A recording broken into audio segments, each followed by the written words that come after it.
Now, the House GOP chairman, Devin Nunes, Trey Gowdy, they're sitting down with the FBI director, Chris Wray, the director of national intelligence, Dan Coates, and Rod Rosenstein's deputy, of course.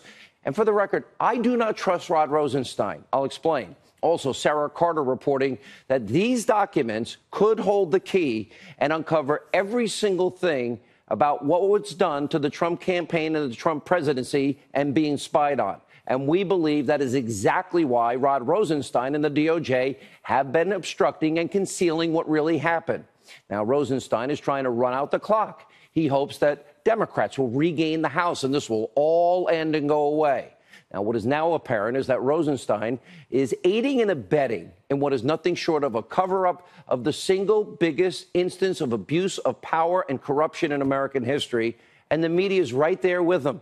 We have famed Harvard law professor Alan Dershowitz, been on the show many times, calling out the stunning hypocrisy surrounding this deep state scandal. Take a look.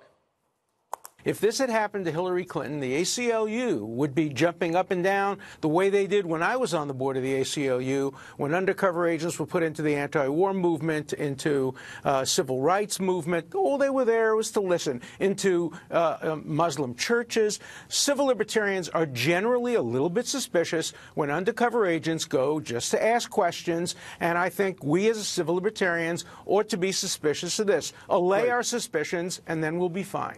Checkmate, Professor Dershowitz. He's right. Now, if this ever happened to Hillary Clinton, the media would be apoplectic. They would be demanding that people go to jail. But since it's Donald Trump and the media doesn't care and they hate Donald Trump, well, they have actually been missing in action in covering up this biggest abuse of power corruption scandal. Now, they have ignored every single crime that Hillary Clinton has committed and the fact that she bought and paid for a dossier put together by a foreign national filled with Russian lies and propaganda to influence you, the American people, and steal an election. Now, the FBI then takes that Clinton-funded piece of garbage, Russian propaganda, use it to get a FISA warrant to surveil on a Trump campaign associate, and they did it by lying to multiple FISA judges. This is the worst form of corruption. Now, all of that information is why tonight there's over a dozen House Republican lawmakers. They need support. They're signing on to a resolution that calls for a second special counsel to be appointed to investigate all of these abuses. Now, Congressman Ron DeSantis, he's one of those congressmen. He's supporting this and explaining why this must happen, which we have been saying now for a long time. Take a look. We also need to get people to be held accountable for any FISA abuse that occurred. And then how did this investigation into the Trump campaign start? And was it on the up and up from the very beginning?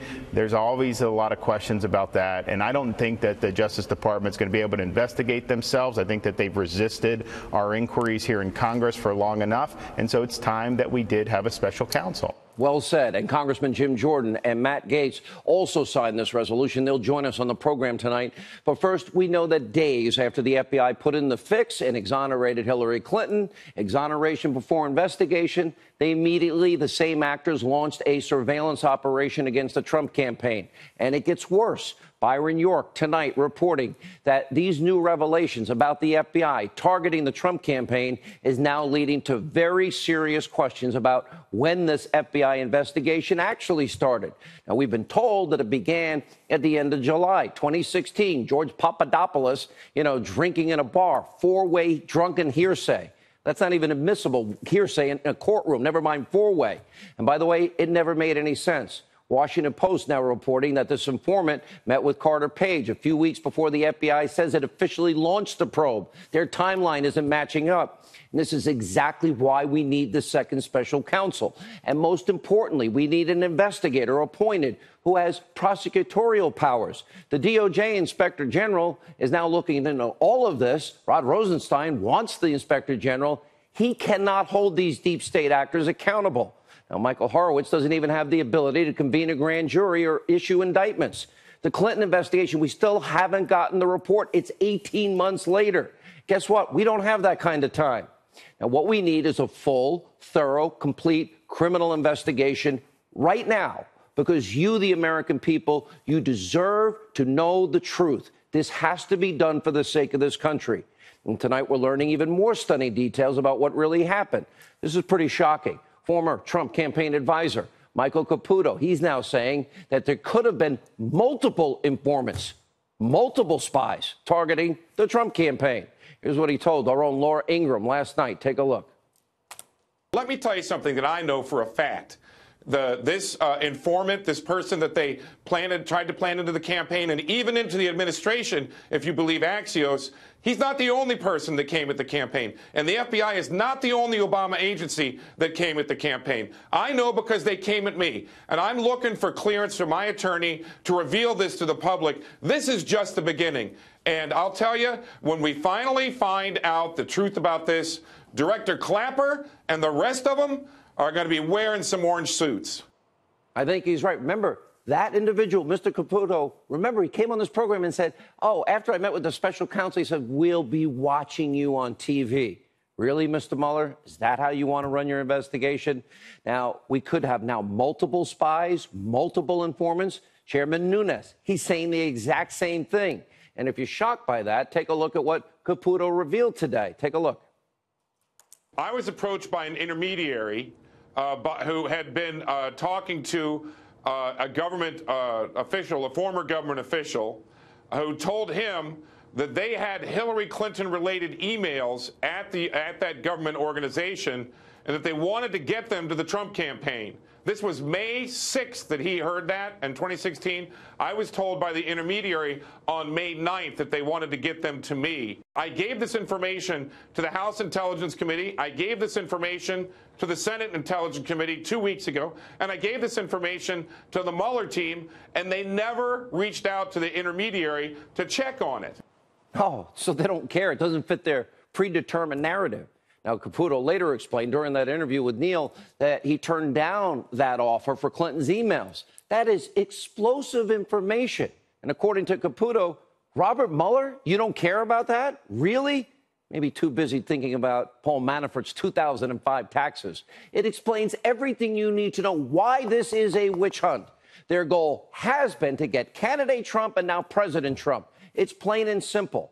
Now, the great one, Mark Levin, he has something very important to say about all of this later tonight. But first, even more breaking news to tell you about. Senate Homeland Security Committee Chairman Ron Johnson, he is demanding more information about the FBI's apparent awareness that media outlets had information about Christopher Steele, the foreign national with Russian sources, before the president-elect Trump was even briefed about it. And according now to FBI emails that Johnson's committee has obtained, the FBI had what they called a, quote, sensitive matter team that was actually communicating about the Steele dossier. Now, 2 days before CNN ran a story about the dossier even in existence, Andrew McCabe, deputy FBI director, sent this email, subject line that read, "Flood is coming." And then he goes on to write, CNN is close to going forward with the sensitive story. The trigger for them, CNN, is they know the material was discussed in the brief and presented in an attachment. And what do you know? CNN then runs the story. And then BuzzFeed publishes that entire phony Russian Clinton finance dossier. Now, Senator Johnson is now demanding to know who was a part of this sensitive matter team. Now, he's also asking for all of the documents, all the communications between Comey, James Clapper, and their staffs regarding the Trump Tower dossier briefing. Now, remember, the House Intel Committee's report on Russia, it found that Clapper, the former director of national intelligence, leaked information to CNN. He now works for them about the dossier. Becomes a contributor now on the fake news network. Predictably, he recently denied any wrongdoing. Of course, we already know he lied on oath. Take a look.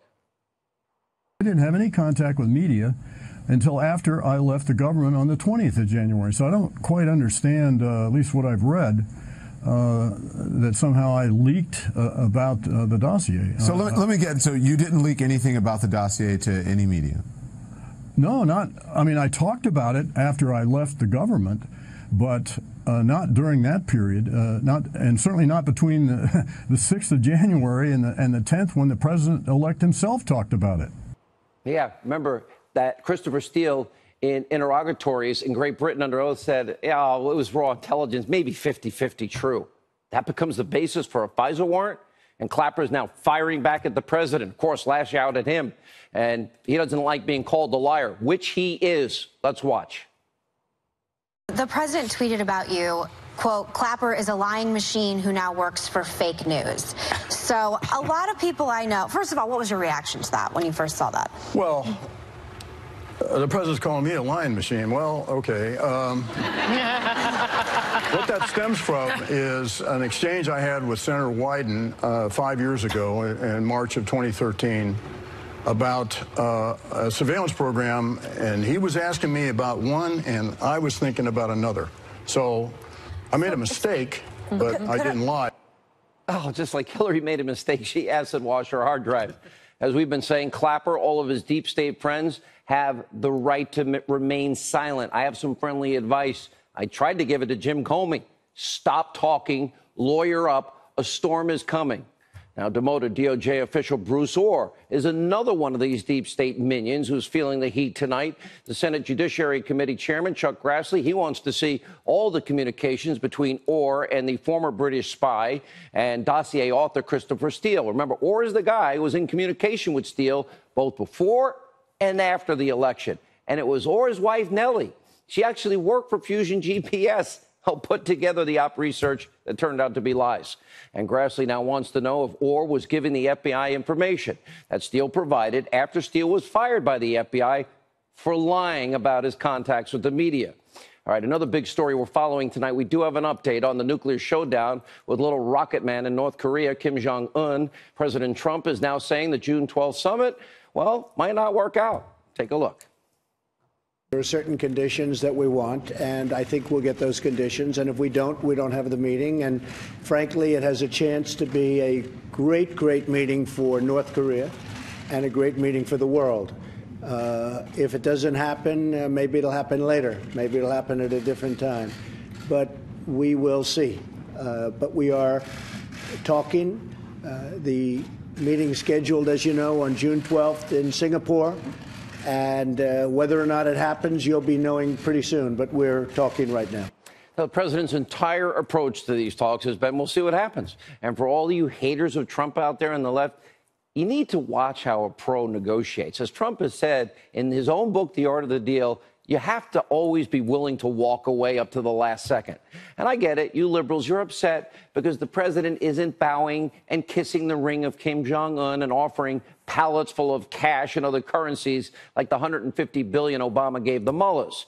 Now, if Kim Jong-un wants to come to the table, then, well, the president is willing to listen. And if Kim Jong-un wants to threaten the world like he was before, well, the president will show the force that he showed the last time, and we'll be back to where we started. Now, the president is reacting from a position of strength. Let's see. He's given up nothing. Kim Jong-un is making every concession. And speaking of those concessions, North Korea is now inviting international media to watch their dismantling of their nuclear test site. And he crossed the DMZ and he released the hostages. And we didn't pay him anything. All right. Also, great news for the president tonight and Republicans in Congress. Look at this. The GOP now holds an edge over Democrats in the generic midterm ballot for the first time in a brand new Reuters poll. Look at that. And back in late April, Democrats had a 10-point advantage in that same poll. And in another poll, they were 17 points back. Republicans were in January. And Nancy Pelosi may want to cancel those plans about becoming the next speaker. This will be the most important midterm election in our lifetime.